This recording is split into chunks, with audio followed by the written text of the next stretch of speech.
going on, guys? Welcome to the Low Kick MMA UFC Fight Night Munoz vs Edgar recap show. I'm your host, Ryan Galloway, and joining me as always, Jordan Ellis. Jordan, how you doing, mate?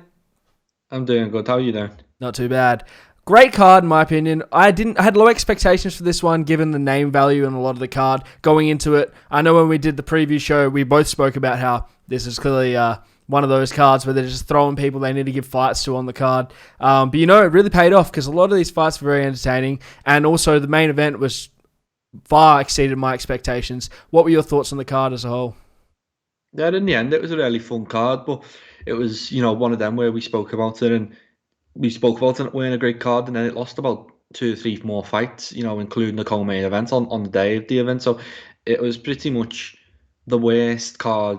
Everything went wrong for the UFC, and it was, I think Dana White might even said after, it's the worst one we've had since the coronavirus pandemic hit. So this is what you're going to get. This is the world we're in, and the UFC still managed to put on a really fun card, and I'm sure lots of fans enjoyed it. So we're quite lucky in that sense that it didn't completely fall apart. So good card in the end, really fun. Quite a lot of fun fights, a couple upsets, big knockouts, and the main event was great too. Yeah, I think this was the worst night for the UFC in terms of COVID tests as well. I know the co-main event, obviously OSP fell out for testing positive. I don't know about the other 2 fighters that fell out, but maybe they were the same. But 7 UFC production staff members all tested positive as well. So that's 8 people I know of that at the event that all got confirmed in one night, which for the UFC, I think that's probably the most they've had that we know of anyway. So, coming through that, they still put on a fantastic show, like I said. And we'll jump straight into the main event first, which was a 5-round war between Munoz and Edgar. And when I first watched it, I thought Munoz won this all day. I was like, he got robbed.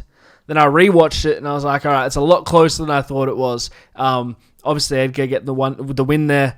And both guys went out there and put on a show. So I'll throw that one to you to break down first. What do you think? Well, just this and this, it was a great fight, and Frankie's proved he's still at top level. And just before the fight, all our staff, picked against him. I picked Munoz, and I thought that was quite disrespectful because when we first spoke last week, I was picking Frankie, and as the week progressed, I kind of changed my mind on that. I just fancied Munoz as the younger, fresher guy. And although he didn't get the decision, I do think he won the fight. I thought it was one of them where it was close but clear in my eyes. I had him 3-1 up going into the final round. I thought Frankie won the final round, so I had a 3-2. But it is kind of a case of what you like, because Frankie was there with the volume. He was hitting the volume. He was landing that beautiful uppercut over and over again. It was nice, but it weren't really too effective. And although Munoz was bloodied up, he weren't deterred at all by it, whereas he seemed to be getting more damage off in terms of his jab was doing damage, his leg kicks were doing damage, and he had the power punch advantage too. So I thought he should have won, but from a fan's point of view, it was a really fun fight, and it's hard to take it away from Frankie just because he was so competitive.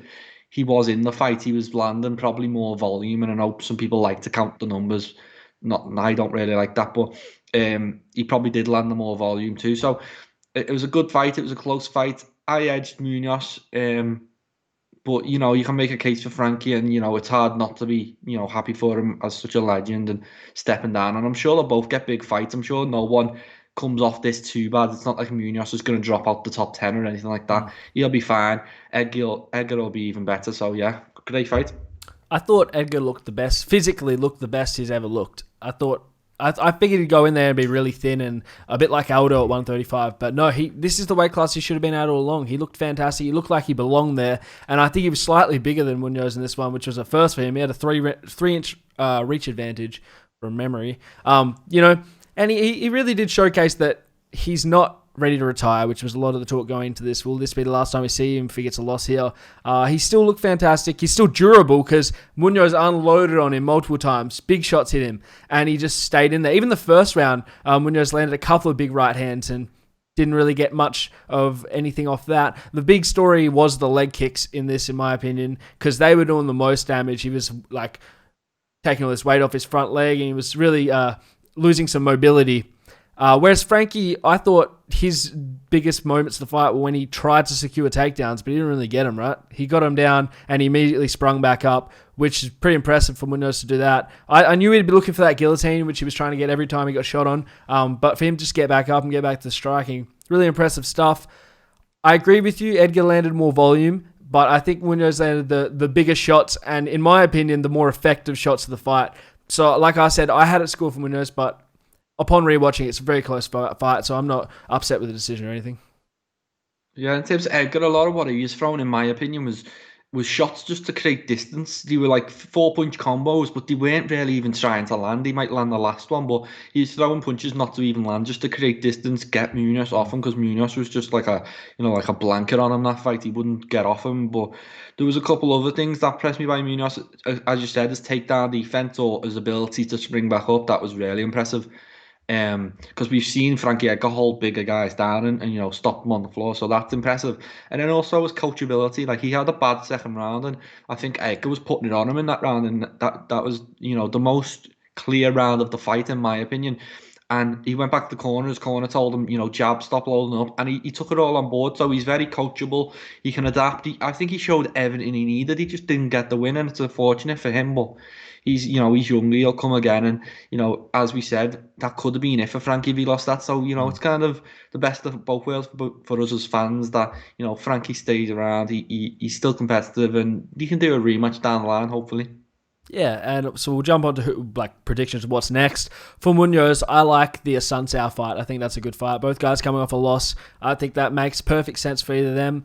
Aside from that, I can't think of anything else off the top of my head, otherwise like an Aldo maybe, if you want to do Aldo. He's coming off a loss as well. And for Edgar, the loser of Mariah Sandhagen maybe, or the winner. One of those two. What do you think? Yeah, I think it's going to be that. It's going to be the winner or loser of that. Probably the winner. I don't know if Mariah and Edgar are in the same camp though, so I'm not sure how that works. But yeah, the winner loser of that. So I was thinking originally Sandhagen and Edgar is the fight to make, because they've made it before. Make it again, and depending on how that result goes, yeah, let's see. But Aldo's knocking about. Do we want to see Edgar Aldo again? I don't think we do. Yeah, it's one of them. I think Edgar might just have to sit out and chill for a few months now, and let it play out and just wait for things to play out. Yeah, it's just going to be a matter of waiting. And Munoz, he'll want to turn it around quickly, hopefully. And Ashen's not a bad fight, but I think he's on a quite a big losing streak at the minute. So, there's Cheeto there. Cheeto's looking for a big fight. There's plenty going on. So, I wouldn't worry too much about Munoz. It's a tough one to take, because I thought he was a clear winner, but things change within the space of one more fight, and he's back in the mix, and he's back where he was. So he'll be fine.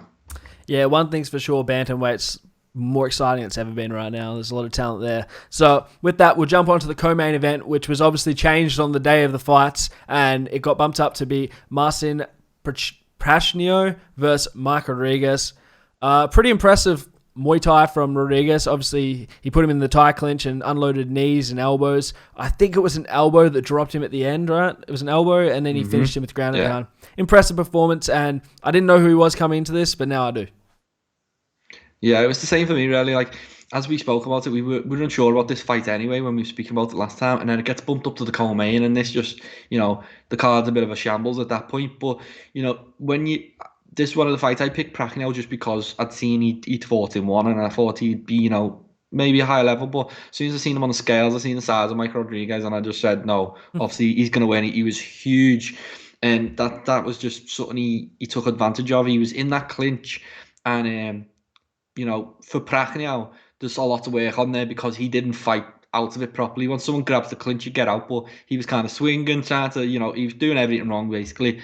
And Rodriguez was picking his shots, and then he picked a beautiful elbow, dropped him, and put him down. But Prachnio just made it easy for him, and I think Mike Rodriguez will be happy for the easy night's work after a couple of losses anyway. So he'll go on. I expect Prachnio to be cut. I think that win. But maybe they'll give him another go, because he did step up to co-main on late notice. So I'm not sure if they get paid any extra for that. So it was a good fight, good knockouts. Mike Rodriguez, back in the win column, and he'll want to push on now. Yeah, I mean, it's light heavyweight, so there's a lot of options for both guys. Even like outside the rankings of light heavyweight, there's a lot of guys looking for fights. I don't know enough about either fighter to predict what they do next. Maybe you're right about Pragnea. Maybe he gets cut after this, or they'll give him another one. But yeah, there's not much more for me to break down this one, so I think we'll just jump down to the fight before that, which was Austin Hubbard versus Joe Solecki. Joe Solecki went out there, climbed him like a tree, and landed the rear naked choke and put him out, which was interesting to me because I think on paper, Max Roshkoff is a better jiu-jitsu dude than Joe Solecki, and he wasn't able to get Hubbard down or submit him, but Solecki was able to just get his back and finish the night early. What do you think? No, it was good. It was one of them, but like, can you miss it? I think I turned around, I went to get a drink and come back, and they were all just standing around. So I missed this, and then I had to go back and watch the replays. For Selecki, it's great because it's 2 in a row now. He's kind of, Hubbard's, half an aim anyway to MMA fans. He's clearly not an easy night, as we've seen. Roscoff, he bailed after a couple of rounds.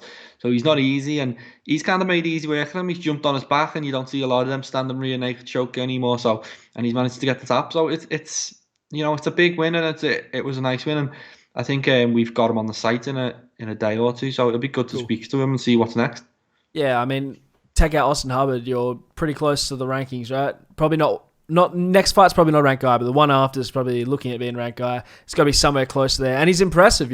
I didn't think he'd be able to pull off what he did, but he obviously did. His grappling's definitely a strong point of his skill set, but his striking's not amateur either, so it'll be interesting to see what he does next. Hubbard, on the other hand, it'll be interesting to see who he gets next, because obviously he fought a debut and beat him, and then he's fought someone in his couple of fights and he's lost, so what are they going to give him, another debut guy, or are they going to give him someone else who's been around and coming off like later in their run? I don't know what they'll do with him, but interested to see, because I do like him as a fighter as well. So he did get outclassed on the night, but who knows? Hubbard's one of them where he seems to be struggling to find his feet in the UFC at the minute. It's not because he's not UFC, caliber talented. It's sometimes it happens. They come to the UFC, you win one, you lose one, and you go like that for a bit. But then eventually he will string some wins together. I think he's good enough. He will do it. He just needs that run, and he's taking fights. He's turning over quickly, and sometimes that happens. And when someone just jumps on you and takes you back like that, it's an element of surprise as well. And it was early, so. He'll feel confident about coming and getting another win, and I'd be confident, betting on him next time too. So he'll be fine. Yeah, for sure. Biggest upset of the night, allegedly, from what I read on Twitter, biggest upset of modern UFC history, or maybe UFC history as a whole. Maria Agapova gets finished as a minus 1,400 favorite over Shana Dobson, plus 800 underdog. And she's got it done. Agapova came out there in the first round, looked really good, looked like she did in her last fight, dominated the first round, like she did really well. And second round comes around, she got no energy. Dobson took her down and beat her up. So impressive stuff from Dobson. Like, what more could you do, right? She played to her strength. She stayed calm that first round. She survived. Second round, she came out there, got a takedown and finished her. I think a lot of people, you and me included, were really overhyping Agapova as this prospect and thinking she was like the next championship material, with not seeing enough, right? We only saw her fight that one time and we were both on bandwagon. And I think a lot of people were. Look at her odds. So for her to get done like that really puts into perspective, right? She probably needs a couple more easier fights before we start thinking about ranked opponents and whatnot. Yeah, I think... I've never jumped off a hype train so quick in my life, because I thought she was, without being disrespectful, that was a poor performance. Like, she didn't look like she had anything on the mat. There was no defense. There was chances to escape and she weren't taking them. The takedowns weren't, from Dobson's side, the takedowns weren't even particularly impressive. She was just diving at the feet. And she was falling over. So, shout out to Dobson. She did a job, but, Agapova, I think the focus should be more on her poor performance, because this was a give me, really.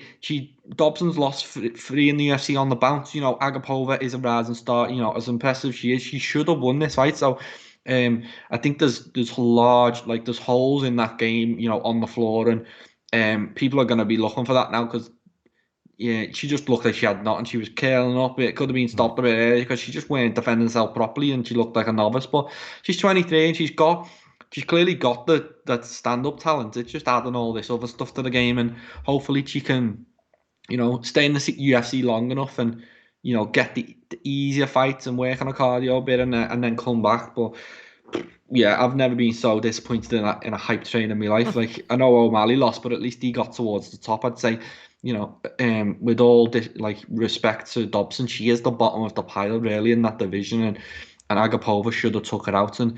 And someone actually threw 25k bet on Saw Agapova, that. which was only returning about £1,000, and that's what you get for betting silly, because Yep. that was a stupid bet. And we, as you said, we don't know enough about Agapova, and we found out a bit more, and it's not something I like. So I'm officially off the hype train. You won't hear me hyping it anymore. I'll just enjoy watching it, and let's see it come back. Fair enough. I said the same thing about O'Malley, right? We had only seen him last one round. He's finishing people in the first round. We hadn't seen him on the ground defensively a lot, maybe in that one fight where his leg was compromised. But then people were saying he was championship caliber and whatnot. And maybe he is, but in my opinion, unless I've seen a fighter go through the hard yards, 2-3 hard fives, and like get put in all these positions, how do I know what they're... So that was the problem here, but I was the same as you. I thought this was going to be an easy one for her, and was very wrong. And the issue here seemed to be cardio related because she got stretched out. Why did she get stretched out? She didn't injure herself. Must have just been exhaustion. So that was a weird one. But I want to say it. I think she'll come back and maybe get a win. I think she'll come back, fix the problems, and go from there. But yeah, definitely not going to be as confident going into her next fight. That's for sure. Yeah, it was surprising to hear Dana White post-fighter saying he originally didn't like this matchup because he thought it was an easy touch, like a lot of us did. But then Mick Maynard said, I think Dobson's actually going to win this fight. So they're not matching Agapova easily. They're trying to get a beat. And that's the beauty of the UFC, is that no one gets an easy fight. As you've a girl from our side of the pond, Corey McKenna's just been matched with Kay Hansen in a first fight. Both 21 years old. There's no easy fights. And prospects are not built. It's not boxing. They don't try and build you to the top. They try and take you out, and it's a dog eat dog world. And Agapova, she had a bad night, and Dobson, she needed that win, because where was it from there for Dobson if she lost? So she come out fighting for her career, and she fought and she won and she picked up a big win. So, what more can she do? But Agapova will come back. She's 23. She's still exciting to me. She's still someone I'm gonna like when she's next on the card. Always Agapova. I can't wait to watch her, see how she does. But I thought she would be quickly moving towards that title, and now let's pump the brakes, get her some bodies on a record, and see how she does from there. Yeah, no one gets an easy fight unless your name's CM Punk. Opening the main card, we had Daniel Rodriguez versus Dwight Grant. Both guys lost their opponents, got matched up together. Awesome fight. Maybe the best fight on the card, in my opinion. I think probably better than the main event for what it lasted. Obviously, it was only 2 minutes long, so you can't really give it fight of the night when it goes for 2 minutes. But both guys went out there to finish. Dwight Grant had him on the ropes, put Rodriguez down, was belting him. It looked like it was going to be done. Rodriguez manages to get back to his feet, get up, and then puts Grant away. Awesome fight. Both guys have power. Excited to see both guys again. But yeah, what do you think? Yeah, it was certainly one of the best rounds of 2020. I can't think of, obviously it's recency bias, but I can't think of anything off the top of my head that was better than that. I thought it was Rodriguez basically showed everything he needed to show in that fight. He took a hellish punch. Like, he got absolutely clipped. He got caught wide open with a big massive home run swing, and he got him. And obviously Grant's got power, but Rodriguez is just a tough man, and credit to the referee, Chris Tognoni, who allowed him to work through that position. He was taking a lot of damage, and there probably was a couple of points where he could have stepped in and not a lot of people would have moaned. And he allowed it to go on. He allowed, Rodriguez to fight through it. And then once he got up, it was kind of like that. It was like McGregor Mendes, where as soon as he got to the feet, you kind of fancied him to win, because all the energy just seemed to sap out of Dwight Grant. He didn't have anything left. And Rodriguez was just stalking him down. He obviously weren't too damaged, and he nailed him in the end.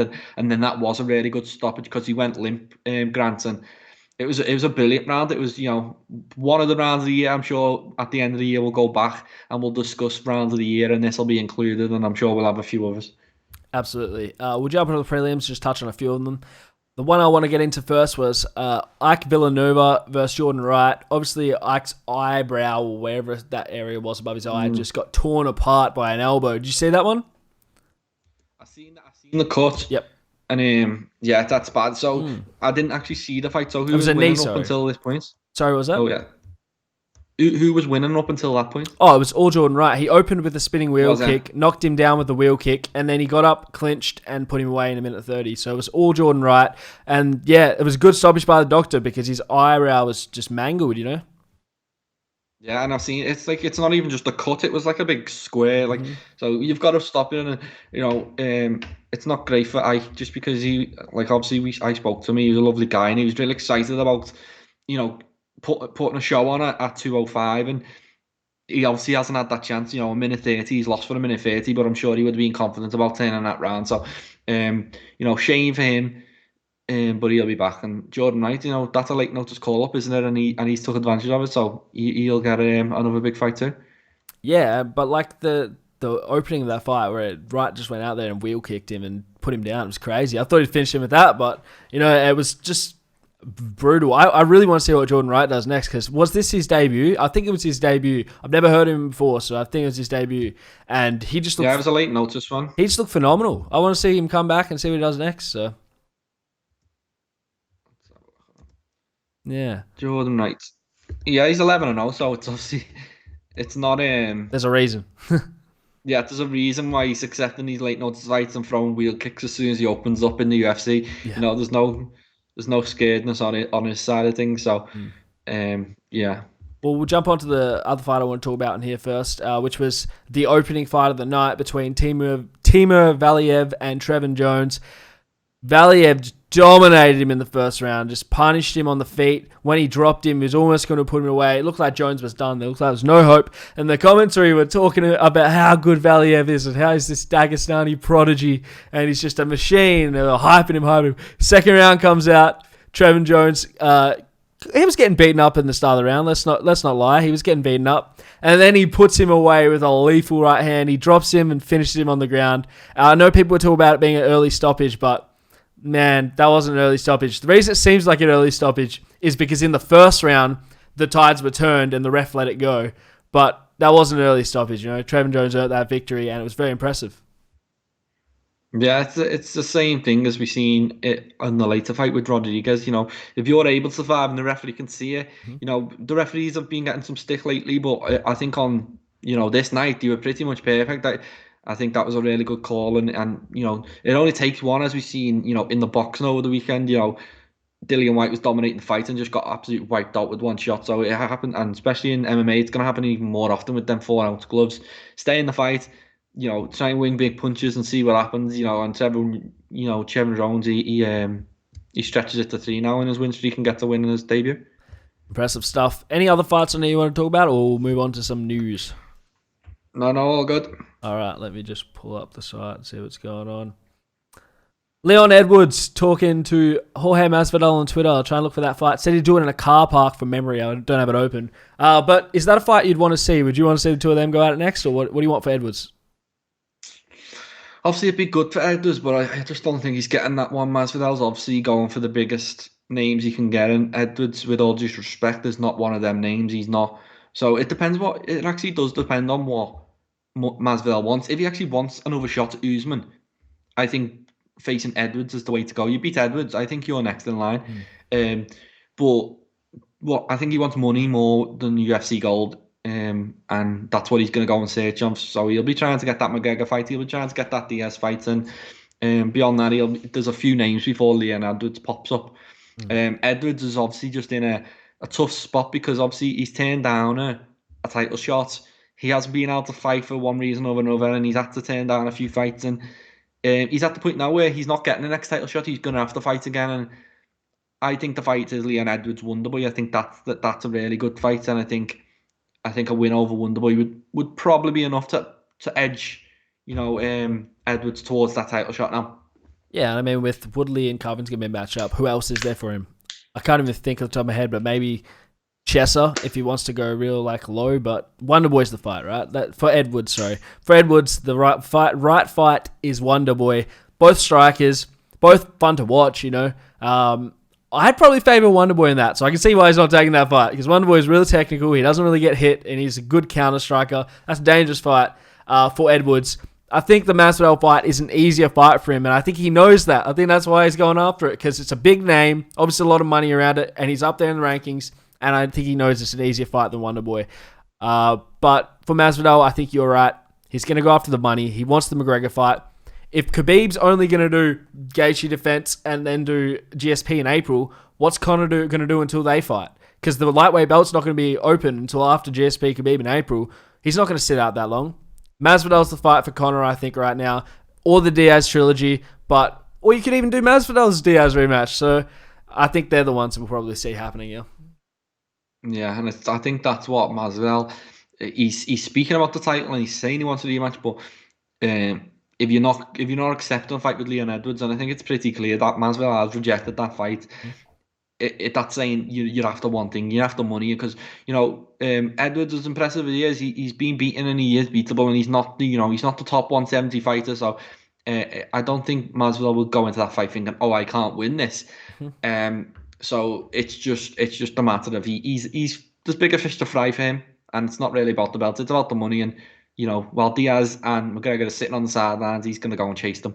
Yeah, just before we move on to the next piece of news, Masvidal did say when he was hyping up, before he fought Usman, if he won the belt, he wanted to defend against Wonderboy, Stephen Thompson.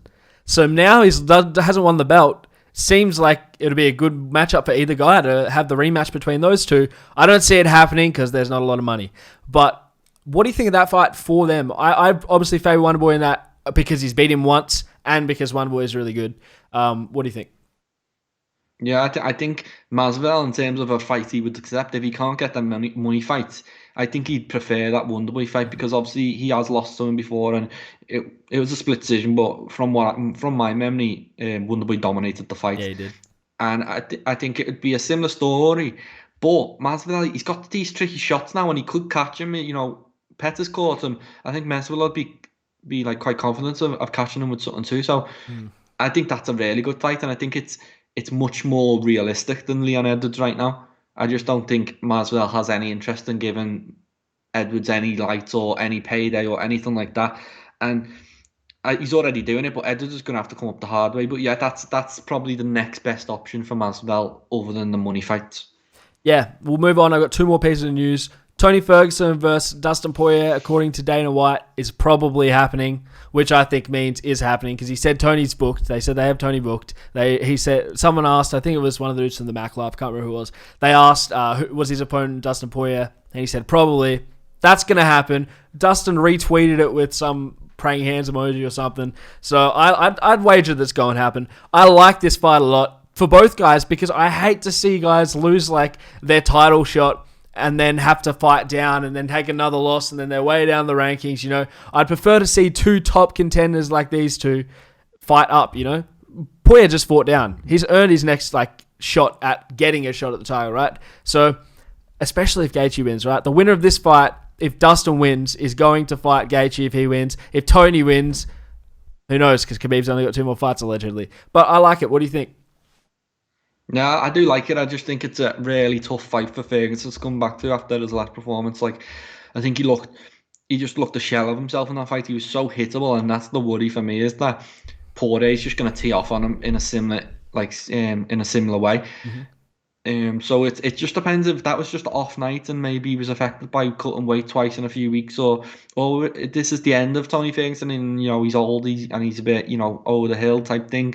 He's had his injuries, he's had a lot of injuries, and I think he's late 30s now, so it could be that was it. We've had the best Tony Ferguson, we've missed out on this huge fight, or he could come back and pull something off, because it's a very winnable fight for him if he's at his best. But if he's not at his best, it is quite worrying. But it's a great fight nonetheless, and a typical Tony Ferguson to come back to something like such a huge fight as well. So he's such a tough guy. So is Poirier. It's got blood written all over it, but exactly whose blood, I'm not sure. Yeah, probably both. Probably both. In all fairness, both guys got smashed in the last fight. I know Poyer won his, but he still took a lot of damage in that. He got beat for 5 rounds. Ferguson got beat for 5 rounds and lost. I don't know. I think I'm a huge Tony Ferguson fan, so it's hard for me to pick against him. But when I look at it, Dustin Poirier has been finished before by guys like Michael Johnson finished Dustin Poirier. Michael Johnson didn't finish Ferguson. So I think if Tony can hit him enough, he'll quit. I think Tony can win this by stoppage. I don't know if Poyer can finish Ferguson because we can't see. He's never been finished. So I can't imagine him getting finished. But Poyer can definitely beat him over 5 rounds. Don't get me wrong. So if I'm going to pick right now, early pick, Ferguson by stoppage or Poyer by decision. Yeah, it makes more sense. Poirier definitely on points because I just don't see Tony winning a points game. You know, he's gonna march forward head first. He's gonna be eating shots, and then eventually he might be able to tire Poirier out. But Poirier recently we've seen him over 5 rounds, and you know he looked good. He come on strong against Tuchel, who was the tired one. So it is. I think Poirier he's kind of just hitting a stride, and unless you're Khabib Nurmagomedov at the minute, I'm not really sure who's beating Poirier. I'm really kind of on that train where he's looking as good as ever. He's peaking. I think he can. If Gaethje wins the belt, it's a perfect first event, and it's a tough first event too. So, I am backing Poirier, but I hope we get the best Tony Ferguson. I hope he doesn't come back and you know look a shell of himself because he took bombs for 5 rounds, and it's gonna it's not only it's gonna affect his career, it might affect his life taking so much damage in one fight. So hopefully he comes back and he looks fine and he's okay. But yeah, I'm backing Poirier, but you can't count Tony Ferguson out, and he's such a game guy, and we'll see that on Fight Night. I'm thinking this will be a 3-round fight too. I think it's going to be the co-main event for the Khabib card. This is a guess. Do you think? Yeah, it's October, so it could be, but I'm just picturing it headline on the Fight Night. It's definitely could headline a fight night. Both guys are huge names, and both guys are entertaining to watch. But I just feel like they're going to try and do that lightweight main event, lightweight co-main event. Put in the seeds for if Ferguson can get the win there to make that fight against the winner. Unless Gaethje wins, that ruins all the plans. I don't know. I'm still confused if they're actually going to go ahead with this GSP stuff, because if they are going to do that, lightweight's just out of the picture for another 6 months. It's not going to move. After Gaethje, if Khabib wins, lightweight's going to be a standstill for 6 months, and then even after that, who are you going to book for the vacant title? Are they going to throw McGregor in? If it's a vacant title, it's going to be McGregor. But, yeah, so it's a weird one. What do you think about that? What do you think happens if Khabib decides to fight GSP in April? I think I don't know. It's a tough one, really, because it seems quite far-fetched to me at the minute in my head. Like, obviously there's talk, but GSP's retired. He's been retired for a while. They've been speaking about it. It seems to be all just a bit of noise at the minute, and I'm not really taking it too seriously. Although it might happen, and Khabib's and a man of his word type thing, and he'll want to make it happen. But GSP hasn't given any noises to say I definitely want this fight right now. Like, he's been speaking about retiring on top and things like that. Does he want to risk his legacy? And so it's all what and when. Like, it's all just noise at the minute. I'm not paying too much attention. And then just in case he's a live opponent, so it's just about worrying about all that stuff when it comes to it. Down the line, they'll probably just make another interim title or strip Khabib, and it'll become vacant, and we'll have a big fight for that. Yeah, we'll see. Last paper news I have here before we wrap it up is Dana White said Aljamain Sterling is likely the next for Petr Yan. We're getting closer to that is next for Petr Yan. We haven't quite got there yet. He's been saying he might be the guy. Looks like he's likely the guy now. So I think we're going to get it. I think it's going to be Petr Yan versus Aljamain Sterling for the bantamweight title. What are your thoughts on that? Yeah, well, the worry is that if Frankie Edgar won, he'd get an immediate shot. And it was just, music to me is to hear, Dana White be honest and say, he's got some work to do still. And Sterling getting that shot. Sterling is pretty much the uncrowned champion in my eyes. He deserves a shot, and it's not even like he would definitely beat Petr Yan because it's a really good fight. It's just he should have got that shot ages ago, and I'm just glad to hear he's almost got it now. Things can go wrong, but hopefully, they get that over the line, and we see that before the end of the year. Would be ideal. I mean, he's definitely earned it. You look at what he did to Pedro Munoz, and then you look at what Edgar did. For them to give Edgar the title shot after this would be ridiculous. So I'm glad they're not doing that. I didn't think they'd ever do that, but thank God they're not doing it. Aljamain's the guy. Obviously, Moraes had a claim to another title shot, but he's off fighting Sandhagen. And if Sandhagen gets a win there, Sterling's already got a win over him. So it's like, has to be Aljamain next, in my opinion. And I'm looking forward to seeing when it happens and what it looks like. Yeah, I don't know. I don't really get what the delay was. Like, he's a clear number one contender, and that should make things easy. When there's a clear number one contender, you don't have to worry about who's next for the title and people moaning. If you give Sterling the title shot, no one's gonna There's not going to be people out there. Everyone's going to be happy that he's getting his dues, and I think they'll make it. It's not like he's a Jorge Masvidal. He's holding out for millions of dollars. Yeah. He just wants his title shot. Give him his title shot, and he can earn money later. So yeah, it seems easy to make for some reason. Dana White doesn't seem to want to give him a title shot, but it's pretty much at the point now where he has to. It doesn't make sense otherwise.